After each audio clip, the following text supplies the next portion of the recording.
do everything the same. But dude, have you ever tried to brush your teeth with your left hand? yeah. Holy cow, Yeah. that'll make you feel like an uncoordinated swine. I bet that's really good for you though. It is. Your right brain's probably just like. Apparently like one of the best things you can do for like your coordination. All right, let's do the left hand toothbrush challenge. I've tried, man. I don't get as thorough of a brush. It takes me like, instead of 2 minutes of brushing, you gotta do like 6. But yeah, I mean, I'm down to try it. Develop my right side of my brain. We're doing that before next episode. We're just gonna try it out and then talk about it. Yeah, brush left-handed. Sounds good. Cool.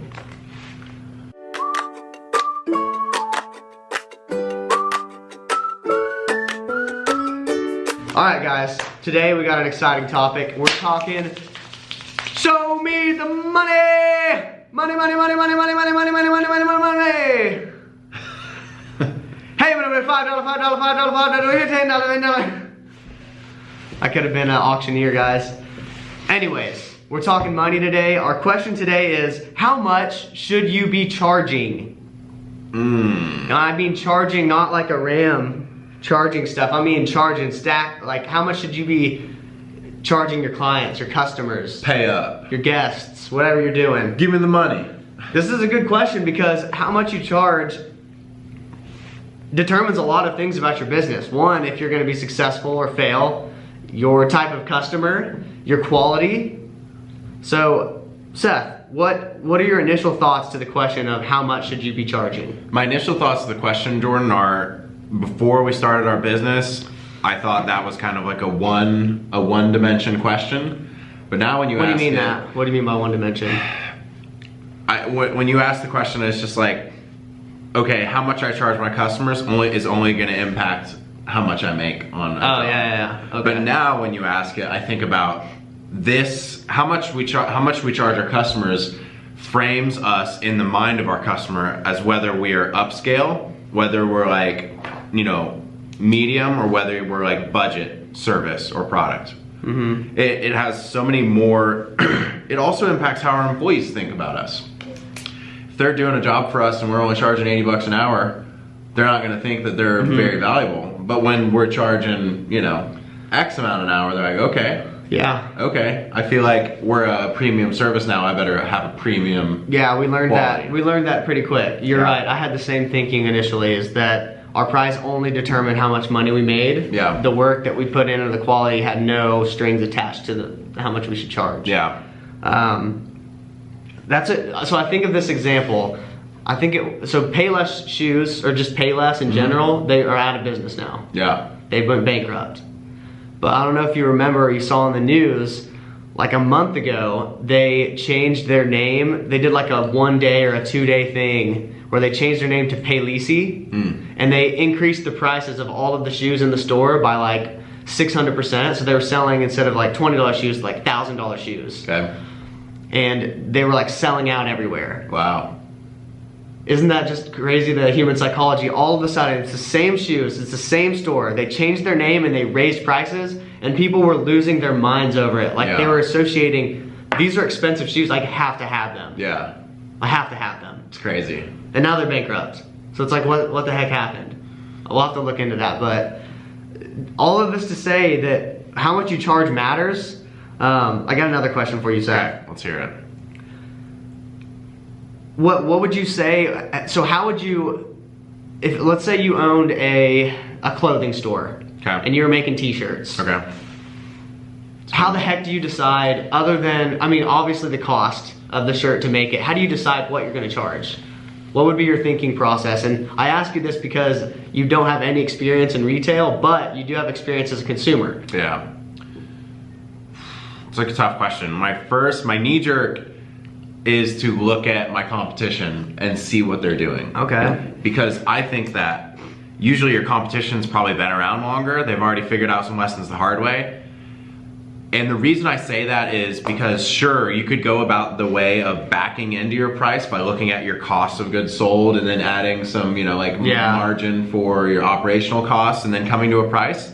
But like if you're in an industry where you're selling like luxury shoes, those margins are massive. So backing into a price, you would be way under your competition. So if we're selling like, Jordans, or we're selling like a Jordan equivalent, sure, we could charge $30 and still be profitable. But Yeah. we better be charging $150. I don't know how much Jordans cost. I never owned a pair. I own a pair. They range. Okay. They're like 110 up. You know what I'm saying though? Yeah. It's like, look at your competition, see what they're charging. Yeah. That's my knee jerk. Okay. I didn't think of that one. I mean, I should have. That seems like an obvious one. I don't know. One of the main ones I thought of. I think you definitely should look at your competition, especially if you have a lot of them. But you know what they say about your competition is if you're focused on them, you ain't focused on winning. Yeah. It's like that classic meme of Michael Yeah. Phelps winning and then the other guy looking at him. Oh, and yeah. he was focused on the finish line. Yeah. And that's why he lost and Michael Phelps won. That's true. That's a good one. That's a good point. But I think another important thing, or one that sticks out to me, is you already touched on it, is who do you want your customers to be? And this was huge for us in our own business. Yeah. So if you want your customers, and man, I digress a lot. What's the jewelry lady? Is it, it's not Kate Spade, the really popular jewelry lady. Yeah. Kendra Scott. Kendra Scott. Yes. Kendra freaking Scott. Boom. All right, so Kendra Scott built her business not because she loves jewelry. I don't think. I've listened to the How I Built This. That's a great Kendra Scott. podcast. She Guy built- Raz. Wait, real quick. Guy Raz, if you're watching this, it has always been my dream to be on How I Built This and talk about periwinkle. You could have both Jordan and I on. We'll freaking talk your ear off. It'll be a great episode. Hit us up. I do an incredible Guy Raz impression, but I'll save that for another date. I want to piss the guy off. I know he follows us, so. Yeah. Regardless, Yeah. Kendra Scott built her business on the fact that she saw a void in the industry of jewelry. There was no middle ground. There was either cheap jewelry or really high quality jewelry. There was nothing for the middle class. There was nothing that you could wear, that you could afford but feel proud of. Yeah. So she basically built a jewelry around the price that she wanted to charge. So she did the opposite. She didn't have a product first. She wanted to fill a void in the market based on a price and then built the product. Yep. And I think that's And huge. it's huge success because she's basically the only jewelry you can buy from like the $40 to $70 price range. It's a great example, Jordan, because I think you're absolutely right. Looking at your competition is important, but you don't look at your competition just to price exactly the way they are. You look at your competition to figure out where's the average, because that's expectation. That's expectation. Yeah. And then your strategy can be, I want to be cheaper than expectation and get people's attention that way and differentiate that way. Or I want to be more expensive than the expectation and differentiate that way and prove that I'm worth being more than the average. Yeah, but your price determines a lot of things. Seth, why is it important that you be firm in your prices, or at least know what your prices are? Because I can think of a few examples of why that's important, because we kind of shot ourselves in the foot with our company not knowing or having hard set firm prices. That's a great question. It's tricky. I think it's important to be firm because if you're not confident about your pricing, it makes your customer think that either A, you're bullshitting them, B, you have no idea what you're doing, or C, you're trying to like take advantage of them. If you don't seem clear and like very, very consistent about your pricing, it's gonna make your gonna give your customer a bad experience, because then they're gonna feel like, oh, what's this guy doing? Yeah. Like, what angles he taking? The worst thing in the world, I can tell you, is when we first started our garage cleaning company, or even before that, whenever I was doing this in college, I would go meet with somebody, they'd open up their garage, we'd walk around, I'd look at it, and they'd be like, so how much is this gonna cost me? And that would consist of me saying, and then numbers are coming up in my head, and I'm already like doubting, like they're gonna think that's too expensive. So I would whittle myself down to where I'm literally making no money. So a 6-hour job would be like $200, and they'd be like, oh wow, cool, and they'd be like, dang it, should have said 500. Should have said 500. Yeah, because we used to go to every single job Yeah. and give a quote, in-person quote, and you always shot us in the foot. Yeah, man, you don't want to put yourself in a position where you can seem weak, and you'll seem weak if you spout out a price without feeling confident in it yourself, because they will sniff that out. So what you end up doing is you lower it so that you can justify it in your head. Yeah. And you'll know that they'll feel like that's a fair price. Yeah. That's why you have to have your prices lined up so you can go in there and say, this is gonna be $800. And they're gonna be like, holy, really? That's expensive. Like, yeah, that's what we charge. And then they're like, wow. Wow, cool, yeah. When are you available? I think free product companies out there, it's easier because you have a standard list of products that you set the prices and you stick with them. But for service companies, I would argue you can do the same thing. Yeah. Charge hourly, set an hourly rate, and then have items and set a rate for those, you know? Yeah, people just want to know what they're getting.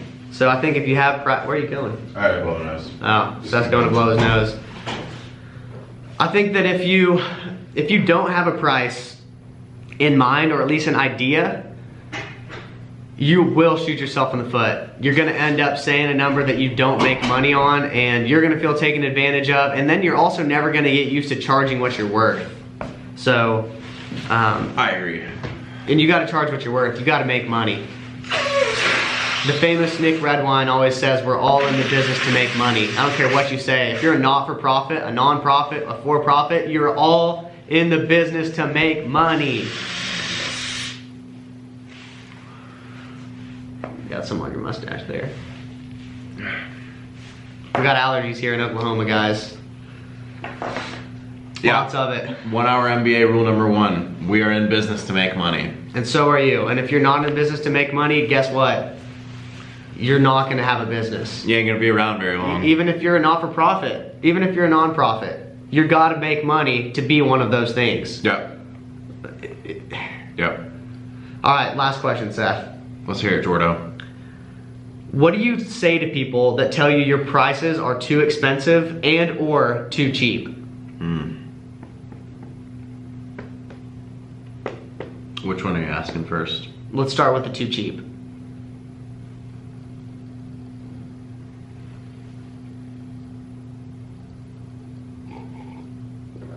Dude, I have no idea.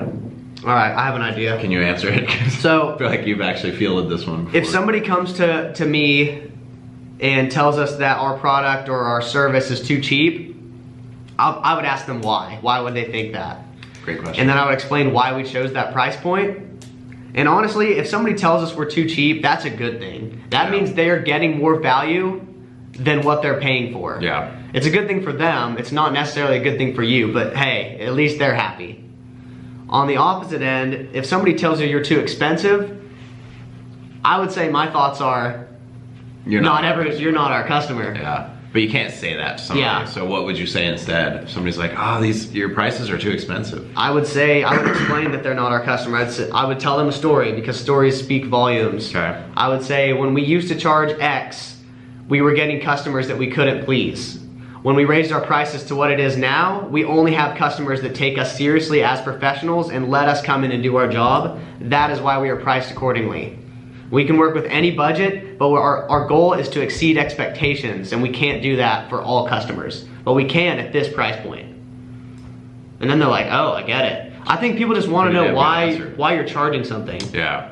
Like Lululemon, I want to know why you're charging people $200 for a pair of yoga pants. Yeah. It's crazy to me, and kudos to them, man, because they're getting away with robbery. I mean, it's a great product. I'm just wondering how they came to their price, because if they look at their competition, they were like, yeah, everybody's around $80, so we're gonna go 200. They're doing the Paylisi model. They're just charging people out the butt, and people are like, yeah. It's working. It's a status symbol, I think. I agree. No hate to Lululemon, man. I wish I had a business that was as successful as that. Excuse me. That's it, man. I wanted to talk about this because you can't make money if you're not charging the right amount. Yeah. You should at least be charging people enough to where you can make money. They may be getting more value than what they're paying for, and that's okay. But you can't be a service or a product to everybody. You got to pick your customer. Pricing's really important, man, because I feel like the last place you want to be as a business is in is in a price competition with the 4 other businesses that have, you know, you have ubiquitous product or service, and everyone's just doing the same thing. Yeah. So it's just like cutting, price cutting. People are shopping you around because you're all the same. Yeah. You have no differentiation except for the price. That's the place you don't want to be. No. I mean, yeah, like electricians, plumbers, AC people, they all probably charge the exact same thing. Their value proposition is different on paper, but it's all the same. Yeah. I mean, some may have better employees. So bring us home, bring us full circle. What's your takeaway? The takeaway here, guys, is that you need to come to a conclusion with how much you charge and be able to stand behind it, because you're gonna find yourself in a situation where it's uncomfortable to tell somebody what it's going to cost them for your product or service, and you want to be ready for that, and you want to stand by it when they question and say that's too expensive, that's too cheap, go screw yourself, I'm not paying that. You need to be ready for that. You need to be able to say, this is why we charge this much. We bring this value to customers, our competitors bring this, and that is why we charge X, not Y. Yeah. Everyone's got to be able to talk about pricing. I'm automatically thinking of videographers because I just price shopped for a videographer, and the pricing conversations are awkward. Not with the bigger companies because they're used to it, but the people that are actually the ones that love taking video and editing it, and then all of a sudden have to put on their business owner hat and talk pricing. Those conversations. Yeah, are awkward. and it would all be solved if they just said, I charge X an hour, or I charge this per day. Yeah. Like, but they don't have that. They're like, okay, based on what I'm going to be doing, I'm going to say this, and they shoot themselves in the foot. I guarantee it. Yeah. And we take advantage of them. Yeah. Don't let the consumer take advantage of you. All right. That's it, guys. We'll see you next time. Follow us on Instagram.